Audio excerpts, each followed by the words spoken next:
so scared. I don't even know what to do. It all started a few days ago.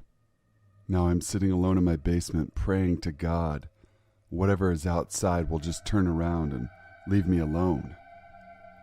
On July 25th, I accessed the deep web for the first time, downloading the Tor browser and toying with the idea, but being far too much of a pansy to actually grow through with it. On that day, though, I manned up and went for it. What's the harm, right? I avoided clicking on anything that didn't have a description on a list of websites, eventually going into the hidden wiki because it provided a little more information on what I would be clicking on. I only read, never clicking on anything out of fear of what would happen. That is, of course, until I came across a website advertising hitman services. I would never, ever hire a hitman for any reason, but I thought to myself that there was no way that this was a real thing.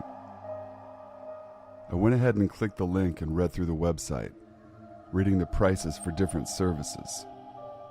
Beatings, killings made to look like suicide, murder, an accident, maiming. So many options for so many different types of people. I got a little freaked out and minimized the browser, closing my laptop and moving on with my day. When I got home later that evening, I powered my laptop back up and did typical teenager things. Music downloading, Reddit, Facebook, you know. Eventually I passed out and didn't hear my laptop hit the carpet or anything. The next day I went on about my regular schedule, never even looking at my laptop until the 28th, so yesterday. I opened Tor again in the afternoon and let my curiosity get the best of me. I opened it to full screen, which earned me a warning about how it could make tracking me down easier. I got curious again and went back to the Hitman site, but it was gone. I've checked the listings and everything. The website is completely gone. A little freaked out, but not really worried, I moved on and back to the regular internet. This brings us to now. I was about to settle down and go to bed when I heard something very unnerving. The crickets and frogs were almost completely silent. I live in the country and the crickets and frogs around my house are wicked loud at night, but there were very few sounds coming in through the windows. I sat still and listened for about an hour, and they slowly began to get louder and louder, so I assumed the danger was gone. Now, fully awake, I pulled up my laptop, feeling a little anxious because of the warnings I got while browsing the deep web yesterday. In the past 5 minutes, a few things have happened. First, my Tor browser was open and running, even though I had closed it. Second, my webcam was on. Third, the crickets and frogs are still going, and there's someone gently tapping on my bedroom door. My basement bedroom door. The threat never left. The threat just somehow moved inside my house. I'm typing this from my phone in my closet, trying desperately not to lose my mind. I'm trapped, guys, and I don't know what's happening. Please help me. This story happened to my friend on the deep web. I had a pretty scary experience too, but mine was a few years ago. This story happened to my friend just 1 week ago. For those who don't know, the deep web is pretty much the internet that isn't indexed by search engines like Yahoo, Google, Bing. It can only be accessed by special software such as Tor. To give you some context, this is the friend that showed me how to get on the deep web. He has always been really fascinated with it, but after my horror story experience with deep web hackers, he pretty much took a long break. He didn't resume using the deep web until about a year after my story, but he didn't tell anyone. He would buy stolen Apple products, drugs, etc. About a week or two ago, he was buying some cocaine. It wasn't from the seller he normally buys from, though, but it was really cheap, so he gave the seller his address and a fake email he used so they could stay in contact until the deal was done. He wasn't too worried. This guy seemed professional, and it was the same procedure for most of his purchases. My friend told him to ship it in a movie case or something that his mom wouldn't expect to have drugs in. This was probably his biggest mistake. He let the man know he was just a teenager, but my friend isn't the most careful of people. A few days later, his mom walks in the house and hands my friend a movie that he had ordered online. He took it and opened it up, but inside there wasn't any cocaine, just a piece of folded up paper. He opened it up and read, "There's been a problem. Email for details." At the bottom, the man had left a new email for my friend to contact.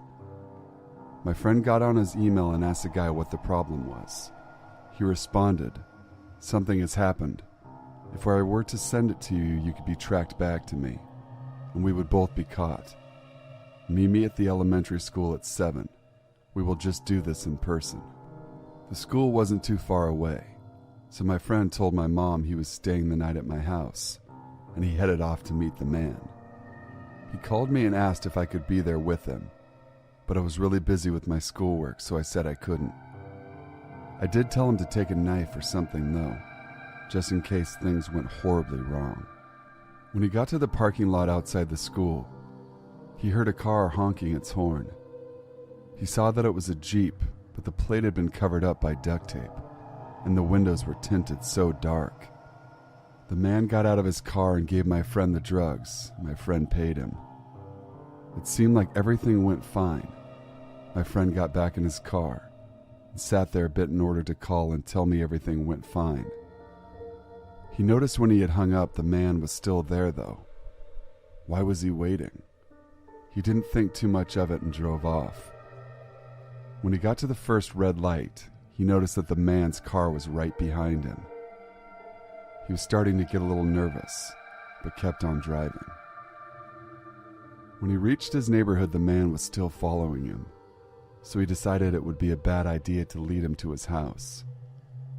He instead turned into the next neighborhood, took a whole bunch of random turns, hoping to lose the man. Eventually, he no longer saw the car, so he pulled the car into his garage and called it a day.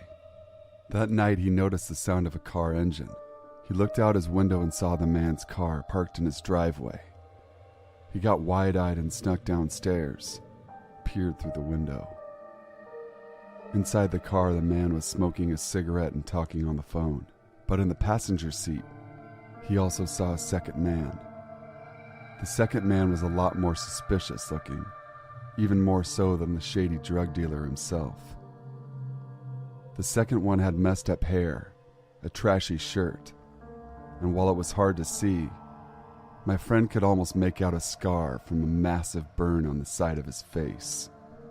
He kept watching the two men until the second man began to look at the window, more and more often. Eventually, he was just staring at the window my friend was watching them from. My friend decided he'd had enough and was going to call the cops. He didn't care if he would get in trouble at this point. He moved away from the window and called the police, who told him to grab a weapon or something to defend himself and wait for them to arrive. He had waited for about 5 minutes when he saw a figure quietly come out of his mom's room, who was still asleep. The man shut the door behind him and noticed my friend had seen him. The figure sprinted towards my friend with what looked like a knife raised in his hand. My friend grabbed a pot from a nearby table and threw it at the man. It hit him in the face and shattered. The figure screamed and fell to the floor. My friend turned on the lights and saw the second man with the burn rolling on the floor. His face was covered in blood and shards of glass were sticking out. His right eye had tons of blood pouring out. He must have been hit pretty hard. As the man began to slowly get up, my friend grabbed a kitchen knife and drove it into the man's shoulder.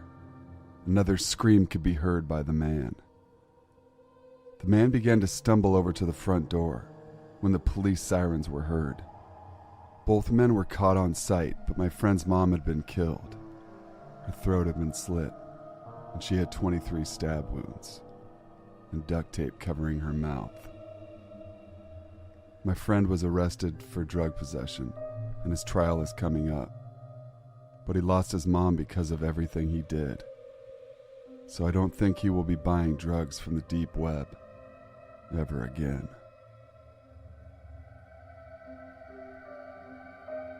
It really goes to show you guys, we have to make wise decisions. On to the next story. My friend and I were walking around downtown. I had to go to the bathroom since my bladder is unusually small, so we stopped at the park by the river so I could take a leak. I use the restroom, step outside, see my friend, and he goes in, so I watch the door, making sure no one else goes in behind him. A guy was shuffling through the brush, seemingly looking for something. My friend came out of the bathroom, then this guy comes over to us.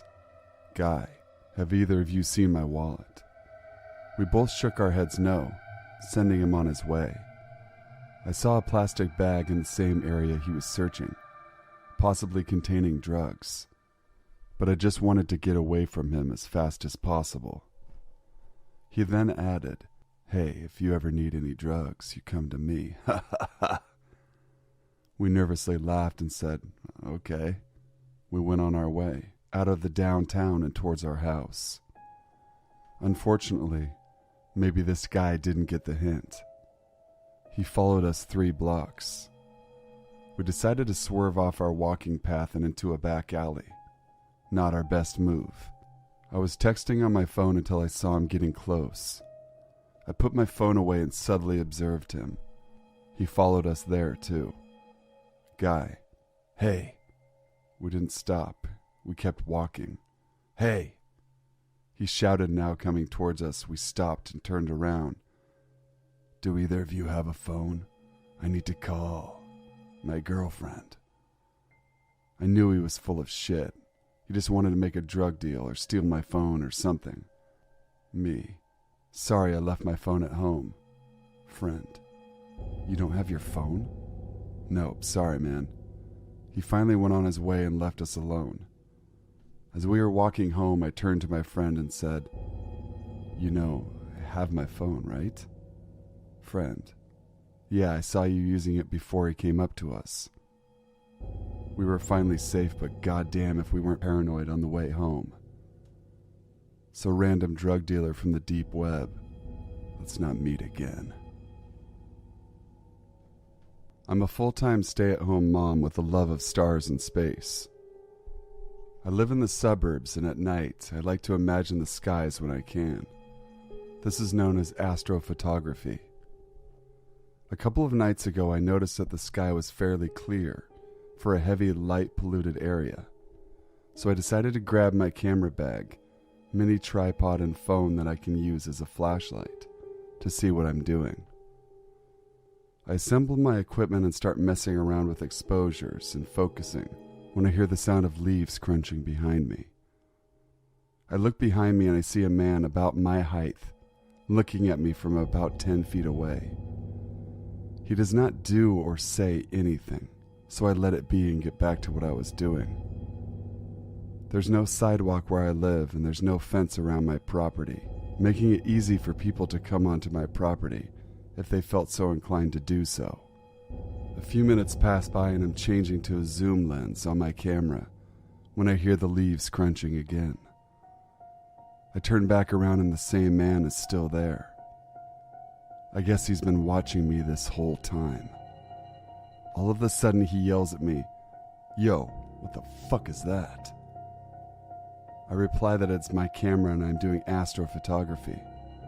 He says, "Oh, okay, I'm sorry," and then walks away and gets into a car. Now, I assume that maybe he thought my camera looked like a weapon of some sort, but as I said, I live in a heavy light-polluted area.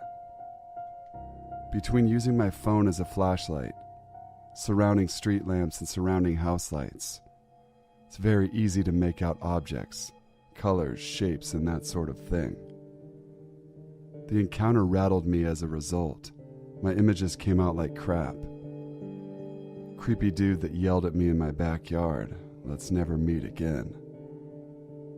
Just as a side note, I think the man was one of the people that lives across the street, since the house there has 7 cars parked in front of it, and I recognize the car he disappeared into. Thanks for listening, guys. Please make sure to leave a like, comment, share, subscribe to join the Sinful Society. Let me know what you want for a topic for the next upcoming video. Till we meet again, stay sinful.